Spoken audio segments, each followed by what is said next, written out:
Hi friends, ഇന്നത്തെ നമ്മുടെ video എന്ന് പറയുന്നത് ഒരു അടിപൊളി മടക്കുണ്ടാക്കുന്ന വീഡിയോ ആണ്. ഇതിനു വേണ്ടി നമ്മൾ എടുത്തേക്കുന്നത് മൈദപ്പൊടിയാണ്. നമ്മളിതൊരു ഗ്ലാസ് അളവിലാണ് മൈദപ്പൊടി എടുത്തേക്കണേ. ഇപ്പോൾ നമ്മൾ കാണിച്ചേക്കണ ഗ്ലാസ്സിൽ 2 ഗ്ലാസ് നമ്മൾ മൈദപ്പൊടി അരിച്ചെടുത്തിട്ടുണ്ട്. അരിച്ചെടുക്കുന്നത് നമുക്ക് അതിൻ്റെ ഉള്ളിൽ വല്ല ഇതൊക്കെ ഉണ്ടെങ്കിൽ പോകാൻ വേണ്ടിയാണ് നമ്മൾ അരിച്ചെടുക്കുന്നത്. പിന്നെ നമ്മൾ അതിലേക്ക് ഇട്ട് കൊടുത്തേക്കുന്നത് ഉപ്പാണ്. നമ്മൾ കുറച്ച് ഉപ്പ് ആഡ് ചെയ്ത് കൊടുക്കുക. എന്നിട്ട് നമ്മൾ നന്നായിട്ട് കൈവച്ചൊന്ന് മിക്സ് ചെയ്ത് കൊടുക്കുക. പിന്നെ നമ്മൾ ഇതിലേക്ക് ചേർത്ത് കൊടുത്തേക്കുന്നത് യെല്ലോ കളറാണ്. കളറില്ലെങ്കിൽ നിങ്ങൾക്ക് മഞ്ഞൾപ്പൊടി ചേർത്ത് കൊടുത്താലും മതി. ഞങ്ങൾ മഞ്ഞൾപ്പൊടിയും കളറും കുറച്ചായിട്ട് ചേർത്ത് കൊടുത്തിട്ടുണ്ട്. ഇത് നന്നായിട്ടൊന്ന് മിക്സ് ചെയ്ത് കൊടുക്കാം. ഇനി നമ്മൾ അത്യാവശ്യം നന്നായിട്ടൊന്ന് ചപ്പാത്തിക്കൊക്കെ കുഴച്ചെടുക്കുന്ന രീതിയിൽ നന്നായിട്ട് വെള്ളം ഒഴിച്ച് ഒന്ന് കുഴച്ചെടുക്കേണ്ടതാണ്. നമ്മൾ കുറച്ച് വെള്ളം ഒഴിച്ചിട്ട് വേണം നമ്മളിത് കുഴച്ചെടുക്കാനായിട്ട്. അപ്പോൾ ഒരുവിധം നമ്മൾ നന്നായിട്ട് കുഴച്ചൊക്കെ എടുത്തിട്ടുണ്ട്.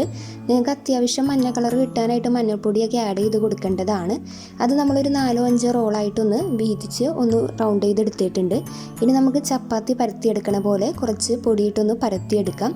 അത്യാവശ്യം ഒരുവിധം കട്ടി കുറച്ചിട്ട് വേണം നമ്മളിതൊന്ന് പരത്തിയെടുക്കാനായിട്ട്. നമ്മൾ റൗണ്ടിൽ തന്നെ കറക്റ്റായിട്ടൊന്ന് പരത്തിയെടുക്കാനായിട്ട് നോക്കാം. എന്തോരം നമുക്കൊരുവിധം വലുതാക്കി റൗണ്ടിൽ കട്ടി കുറച്ചെടുക്കാൻ പറ്റുമോ അതേ രീതിയിൽ നമ്മൾ കട്ടി കുറച്ച് റൗണ്ടിലൊന്ന് പരത്തിയെടുക്കാം.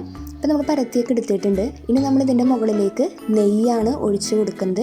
നെയ്യ് നമ്മൾ കൈവച്ചൊന്ന് എല്ലാ വശത്തേക്കൊന്ന് സ്പ്രെഡ് ചെയ്ത് പരത്തി കൊടുക്കാം. ഇപ്പോൾ എല്ലാ വശം ആയിട്ടുണ്ട്. ഇനി നമ്മൾ വീഡിയോ കാണുന്ന പോലെ ഒന്ന് നീളത്തിൽ മടക്കി കൊടുക്കുകയാണ് ചെയ്യുന്നത്. അത്യാവശ്യം നല്ല നീളത്തിൽ നമ്മൾ മടക്കിയെടുത്ത ശേഷം നമ്മൾ ചപ്പാത്തി കോല് വെച്ച് നമ്മളിതൊന്ന് പരത്തി കൊടുക്കുകയാണ് ചെയ്യുന്നത്. അത്യാവശ്യം നീളത്തിലൊന്ന് പരത്തിയെടുത്ത ശേഷം നമ്മളൊരു കത്തി ഉപയോഗിച്ച് ചെറുതായിട്ടൊന്ന് കട്ട് ചെയ്തെടുക്കാം. ഈ കട്ട് ചെയ്തെടുത്ത ഒരു പീസ് നമ്മൾ ചപ്പാത്തിയുടെ കോല് ഉപയോഗിച്ച് നന്നായിട്ട് പരത്തിയെടുക്കുകയാണ് ചെയ്യുന്നത്. നീളത്തിൽ വേണം നമ്മൾ പതിയെ പരത്തിയെടുക്കാനായിട്ട്. ഒരുവിധം ചെറുതായിട്ട് നീളത്തിൽ നമ്മൾ 2 സൈഡും മറിച്ചും തിരിച്ചൊക്കെ ഒന്ന് പരത്തിയെടുക്കാം. അപ്പോൾ നമ്മൾ പരത്തിയൊക്കെ എടുത്തിട്ടുണ്ട്. ഇനി നമുക്കൊരു പാൻ ആവശ്യമുണ്ട്. അത് നമുക്ക് ഈ ഗ്യാസിൽ വെച്ച് ചൂടാക്കാം. ചൂടാക്കി കഴിഞ്ഞ് നമ്മൾ അതിലേക്ക് വറുത്തെടുക്കാൻ ആവശ്യമായ ഓയിലാണ് ചേർത്ത് കൊടുക്കുന്നത്. ഓയിൽ നന്നായിട്ട് ചൂടാവണം. നന്നായിട്ട് ചൂടായി കഴിയുമ്പോൾ നമ്മൾ പരത്തി വെച്ചേക്കണ നമ്മുടെ മടക്കിൻ്റെ ഇത് നമ്മൾ ഇതിലേക്ക് ഇട്ട് കൊടുക്കുകയാണ് ചെയ്യുന്നത്.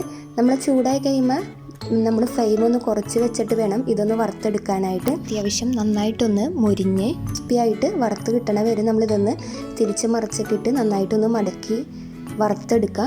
അപ്പോൾ നമ്മൾ അത്യാവശ്യം നന്നായിട്ട് ഇതൊന്ന് വറുത്തെടുത്തിട്ടുണ്ട്. അതുപോലെ തന്നെ നമ്മൾ ബാക്കിയുള്ളതൊക്കെ വറുത്തെടുക്കുകയാണ് ചെയ്യുന്നത്. അപ്പോൾ നമ്മൾ ബാക്കിയുള്ളതും ഇതുപോലെ തന്നെ വറുത്തൊക്കെ എടുത്തിട്ടുണ്ട്. നമുക്കിത് ആ മാവ് വെച്ച് ഉണ്ടാക്കുകയാണെങ്കിൽ നമുക്ക് 10-30 എണ്ണം കിട്ടുന്നതാണ്. ഇനി നമുക്കൊരു വേറൊരു പാത്രം വെച്ച് അതിലേക്ക് കുറച്ച് 1 ഗ്ലാസോളം വെള്ളം ഒഴിച്ച് നമുക്കതൊന്ന് തിളപ്പിച്ചെടുക്കാം. അതിലേക്ക് നമുക്കൊരു 10-15 ടീസ്പൂണോളം പഞ്ചസാര ഇട്ട് കൊടുത്ത് നന്നായിട്ടൊന്ന് മെൽറ്റ് ചെയ്തെടുക്കാം. നന്നായിട്ട് മെൽറ്റ് ചെയ്ത് നന്നായിട്ടൊന്ന് വെട്ടിത്തിളയ്ക്കണം. അത്യാവശ്യം നന്നായിട്ട് വെട്ടിത്തിളച്ച് ഒരുവിധം നമ്മുടെ കയ്യിലൊക്കെ ചെറുതായിട്ടിങ്ങനെ ഒട്ടിപ്പിടിക്കുന്ന രീതിയിലാവണ വരെ ഇത് തിളയ്ക്കണം. ഇതിൻ്റെ അതിലുള്ളിലേക്ക് നമ്മൾ ഒരു ഏലക്ക ഒന്ന് പൊട്ടിച്ചിട്ടിട്ടുണ്ട്. നിങ്ങൾക്ക് ഏലക്കായുടെ ടേസ്റ്റ് ഭയങ്കര ഇഷ്ടമാണെങ്കിൽ 3-4 ഒക്കെ ചേർത്ത് കൊടുക്കാവുന്നതാണ്. ഇപ്പം നന്നായിട്ട് അത്യാവശ്യം ഇത് നല്ല മെൽറ്റായിട്ട് ഒരുവിധം ഇതായിട്ട് വന്നിട്ടുണ്ട്. അതിലേക്ക് നമ്മൾ വറുത്ത് നേരത്തെ വെച്ചിരുന്ന നമ്മുടെ മടക്ക് ഇട്ട് കൊടുക്കുകയാണ് ചെയ്യുന്നത്. അതിലൊരു മിനിറ്റോളം ജസ്റ്റ് ഒന്ന് ഇട്ട് നമ്മൾ അങ്ങോട്ടും ഇങ്ങോട്ടൊക്കെ ഒന്ന് മറച്ചിട്ട് കഴിഞ്ഞ് ഒന്ന് കോരി മാറ്റാം. അതുപോലെ നമുക്ക് ബാക്കിയുള്ളതും കോരി മാറ്റാവുന്നതാണ്.